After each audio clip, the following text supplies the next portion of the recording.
BRS party తోటి పొట్టు ఉన్నట్టు నిన్న క్లారిటీ ఇచ్చినటువంటి పరిస్థితి కూడా మనం చూస్తూ ఉన్నాము.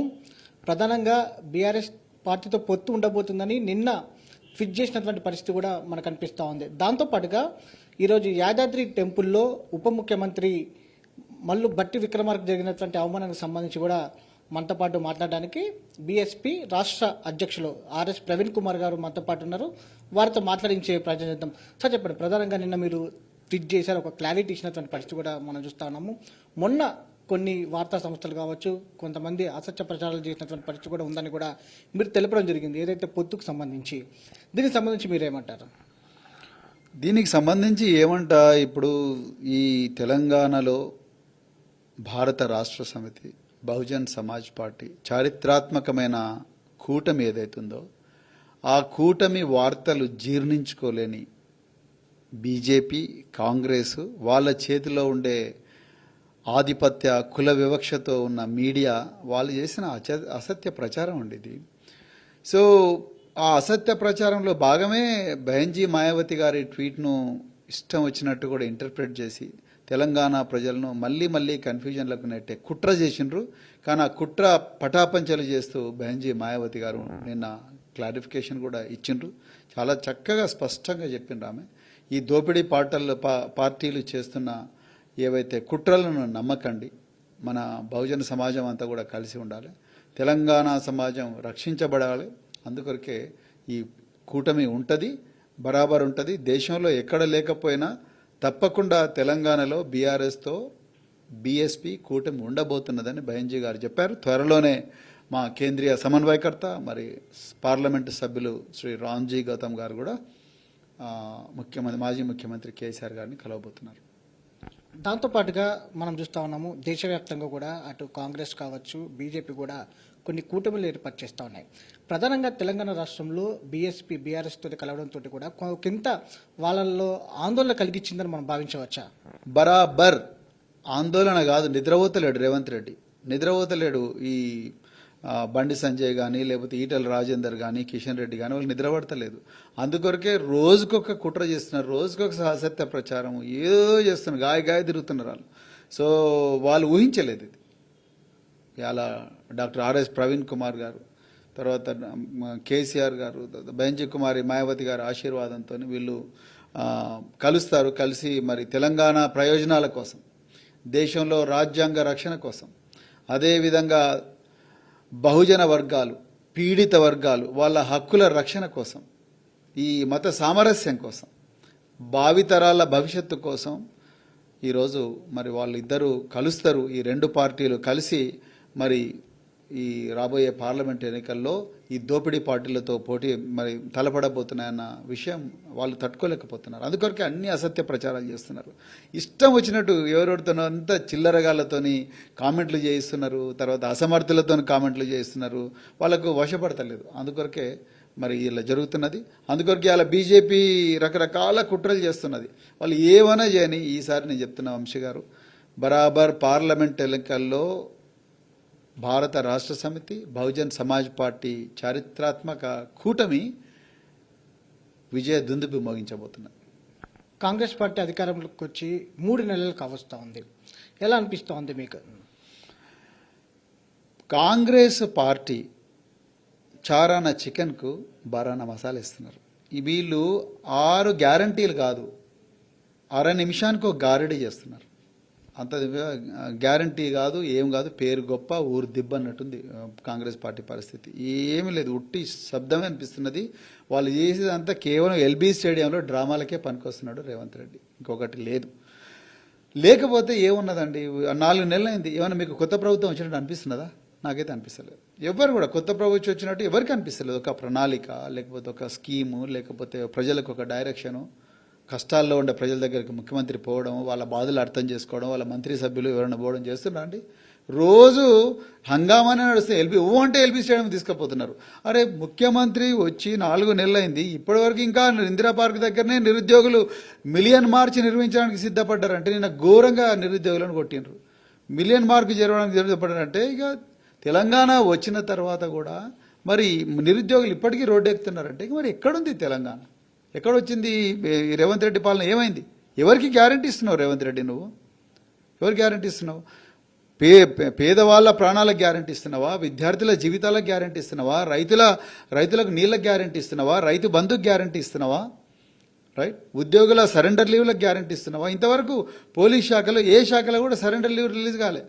కొన్ని శాఖలకు ఇంతవరకు జీతాలే రాలే. ఉద్యోగుల జీతాలకు గ్యారంటీ లేదు, పెన్షన్లకు గ్యారంటీ లేదు. మరి దేనికి గ్యారంటీ ఇస్తున్నావు? కేవలం పీడనకు గ్యారంటీ ఇస్తున్నావు, రాక్షస పాలనకు గ్యారంటీ ఇస్తున్నావు, అవమానాల పాలనకు గ్యారంటీ ఇస్తున్నావు, విధ్వంసానికి గ్యారంటీ ఇస్తున్నాం.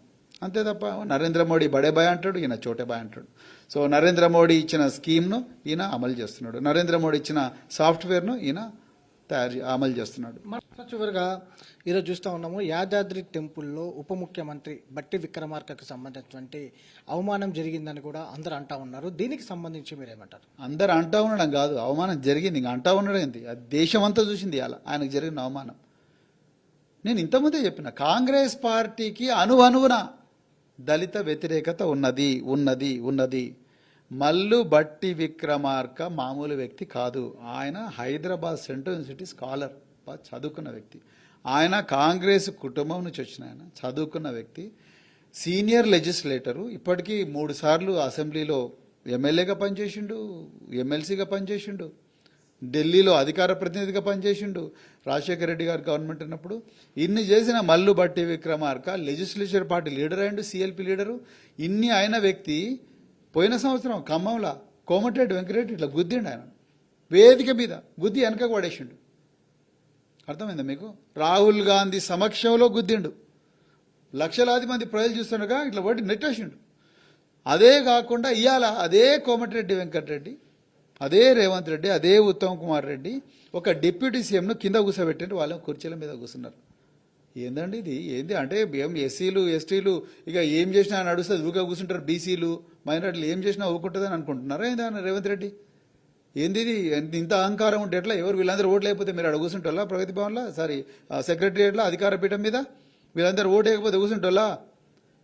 సీఎల వాళ్ళందరికీ ప్రతినిధి అయిన డిప్యూటీ సీఎంను నామకే వాస్తే పెట్టిన మీరు ఆడ పెట్టి మరి ఏమైంది? ప్రోటోకాల్ ఎక్కడ పోయింది? సీఎం తర్వాత వచ్చిన వ్యక్తి నెక్స్ట్ డిప్యూటీ సీఎం.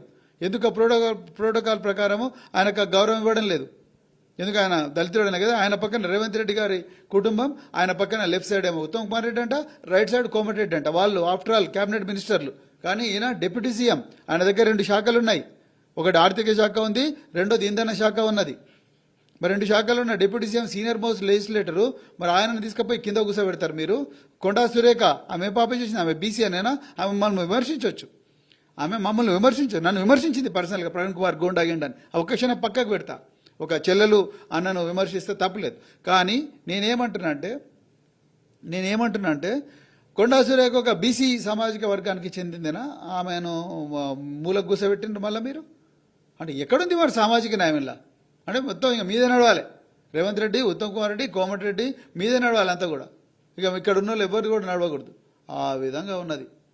సో అందుకొరకే దీని మీద అత్యున్నత స్థాయి న్యాయ విచారణ జరగాలి. రాహుల్ గాంధీజీ, ఖర్గేజీ మీరంతా చేస్తున్నది డ్రామా. మరి ఏఐసిసి ప్రెసిడెంట్ మల్లికార్జున ఖర్గే ఆయన కూడా ఎస్సీ అని పెట్టిన నామకే వాస్తే ఆయన ముక్కు కిందనే ఇవన్నీ జరుగుతూ ఉన్నాయి. మరి ఇంకెక్కడుంది న్యాయం? సామాజిక న్యాయం ఎక్కడుందండి? ఎక్కడ మీరు అక్కడ మీ ప్రెసిడెంట్ ఏఐసిసి ఎస్సీ ఉన్నాడు. సో మరి కింద వీళ్ళని చూసుకోవాలిగా. మరి ఎక్కడుంది ఆయన అక్కడ అవమానాలు భరిస్తున్నాడు, ఇక్కడ ఈయన అవమానాలు భరిస్తూ ఉన్నాడు. ఎన్ని రోజులండి? సో అంటే వీళ్ళు మనుషులు కాదా? అంటే డిప్యూటీ సీఎం అయినా, అరే నువ్వు డిప్యూటీ సీఎం అయినా మంచిదే, కానీ నీ పరిస్థితి నీ జాగా అక్కడనే, నువ్వు మూలనే కూర్చోవాలి. ఊర్లలో మీ వాళ్ళందరూ మా బంగ్లా బయట కూర్చుంటారు, నువ్వేదో అయినావు కాబట్టి డిప్యూటీ సీఎం కాబట్టి నేను మా పక్కన కూర్చోబెట్టుకున్నావు అంతే తప్ప నువ్వు మాత్రం మళ్ళీ కుర్చీలో కూర్చోవద్దనే అహంకార భావమా ఇది?